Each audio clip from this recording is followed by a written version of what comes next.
जब जब श्री कृष्ण का नाम लिया गया है, ऐसा कभी नहीं हुआ कि राधा जी का नाम न लिया गया हो। श्री कृष्ण को अमूमन भक्त राधे कृष्ण कहकर पुकारते हैं, क्योंकि यह दो शब्द, ये दो नाम सिर्फ एक दूसरे के लिए बने हैं और इन्हें कोई अलग नहीं कर सकता।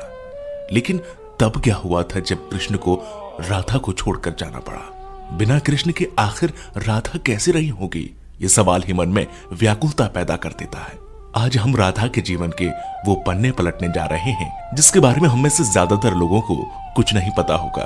कृष्ण से राधा और राधा से कृष्ण को कोई जुदा नहीं कर सकता, लेकिन हालात और वक्त ने इन्हें भी नहीं बख्शा। यह हम सभी जानते हैं कि कृष्ण का बचपन वृंदावन की गलियों में बीता। नटखट नंदलाल अपनी लीलाओं से सभी को प्रसन्न करते तो कुछ को परेशान भी करते, लेकिन कृष्ण के साथ ही वृंदावन की खुशियां थी। कृष्ण ने अपनी बांसुरी की मधुर ध्वनि से अनेकों गोपियों का दिल जीता, लेकिन सबसे अधिक यदि कोई उनकी बांसुरी से मोहित था तो वो राधा थी। लेकिन राधा से कई ज्यादा प्यार कृष्ण उन्हें करते थे। राधा कृष्ण से उम्र में 5 वर्ष बड़ी थी, लेकिन फिर भी इस बात का फर्क न कृष्ण को पड़ा और न ही राधा को। राधा वृंदावन से कुछ ही दूरी पर रैपल्ली नामक गांव में रहती थी, लेकिन रोजाना कृष्ण की मधुर बांसुरी की आवाज से वो खिंची चली आती थी।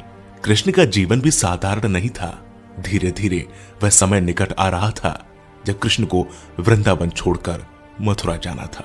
कृष्ण के दुष्ट मामा कंस का अत्याचार चरम सीमा पर पहुंच चुका था और एक दिन कंस ने उन्हें और उनके भ्राता बलराम को मथुरा आमंत्रित किया, और इसी बात से वृंदावन नगरी में सभी के भीतर एक डर पैदा हो गया।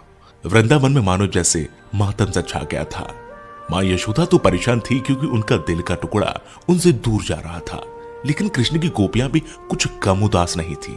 दोनों को लेने के लिए कंस के द्वारा रथ भेजा गया, जिसके आते ही सभी ने उस रथ के आसपास घेरा बना लिया, यह सोचकर कि कृष्ण को नहीं जाने देंगे। उधर कृष्ण को राधा की चिंता सताने लगी थी और वे सोचने लगे थे कि जाने से पहले एक बार राधा से मिल ले। मौका पाते ही वे छिपकर वहां से निकल गए और फिर उन्हें राधा मिली, जिसे देखते ही वे कुछ कह न सके। राधा कृष्ण की इस मिलन की कहानी बहुत अद्भुत है। दोनों ना तो कुछ बोल रहे थे और ना कुछ महसूस कर रहे थे, बस चुप थे। राधा कृष्ण को न केवल जानती थी बल्कि उनके मन और उनके दिमाग को भी समझती थी। कृष्ण के मन में क्या चल रहा है वे पहले से ही भाप लेती थी, इसलिए शायद उन दोनों को उस समय कुछ बोलने की आवश्यकता नहीं पड़ी। और आखिर राधा को अलविदा कहकर कृष्ण लौट आए और आकर गोपियों को भी समझाया और अनुमति लेने के बाद वहां से चले गए। और वृंदावन कृष्ण के बिना सूना हो गया। न कोई चहल पहल थी और न ही कृष्ण की लीलाओं की कोई झलक। बस सभी कृष्ण के जाने के गम में डूबे थे। परंतु दूसरी ओर राधा को इस बात का कोई फर्क नहीं पड़ा था, क्योंकि उनकी दृष्टि में कृष्ण कभी उनसे अलग हुए ही नहीं थे। शारीरिक रूप से जुदाई मिलना उनके लिए कोई महत्व नहीं रखता था। यदि कुछ महत्वपूर्ण था तो राधा कृष्ण का भावनात्मक रूप से हमेशा जुड़ा रहना। कृष्ण के जाने के बाद राधा पूरे दिन उन्हीं के बारे में सोचती रहती और ऐसे ही लंबा अरसा बीत गया। लेकिन आने वाले समय में राधा की जिंदगी क्या मोड़ लेने वाली थी, उन्हें इसका अंदाजा भी नहीं था। जो हर लड़की के साथ होता है वही राधा के साथ भी हुआ। माता पिता के दबाव में आकर राधा को विवाह करना पड़ा और विवाह के बाद अपना जीवन संतान घर गृहस्थी के नाम करना पड़ा। लेकिन दिल के किसी कोने में अब भी कृष्ण मौजूद थे। दिन बीतते गए, वर्ष बीत गए और समय आ गया था कि अब राधा काफी वृद्ध हो गई थी। और फिर एक रात वे चुपके से घर से निकल गई और घूमते घूमते कृष्ण की द्वारका नगरी जा पहुंची।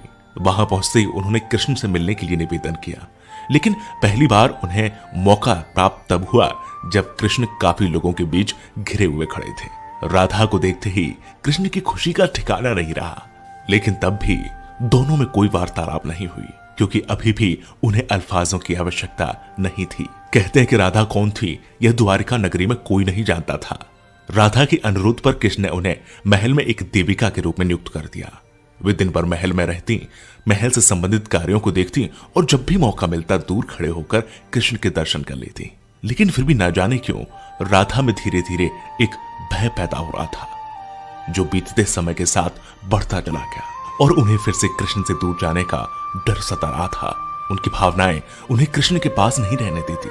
साथ ही बढ़ती उम्र भी अब उन्हें कृष्ण से दूर ले जा रही थी। और आखिर एक शाम महल से वो चुपके से निकल गई और न जाने किस ओर चलती। वह नहीं जानती थी कि वह कहां जा रही है, आगे मार्ग पर क्या मिलेगा, बस चलती जा रही थी। परंतु कृष्ण तो भगवान है, वे सब जानते थे।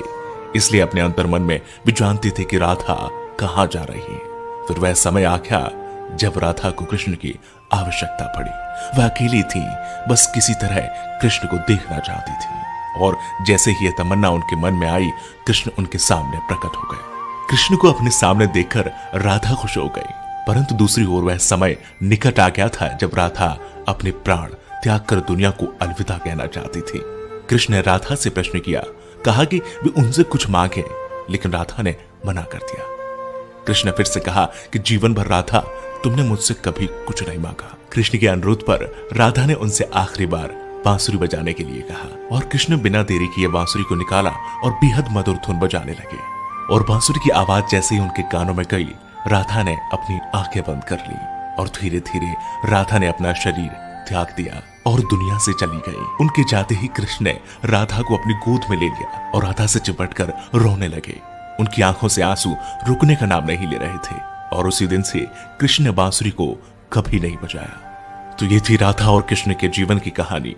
अगर आपको पसंद आई है तो इसे लाइक करें, शेयर करें, कमेंट करें और हाँ, अगर आप हमारे चैनल में नए हैं तो हमारे चैनल को सब्सक्राइब जरूर करें। साथ ही अगर आप किसी व्यक्ति विशेष के बारे में कुछ जानना चाहते हैं तो हमें कमेंट करके बताएं, हम आपकी स्टोरी अपने चैनल पर जरूर बताएंगे।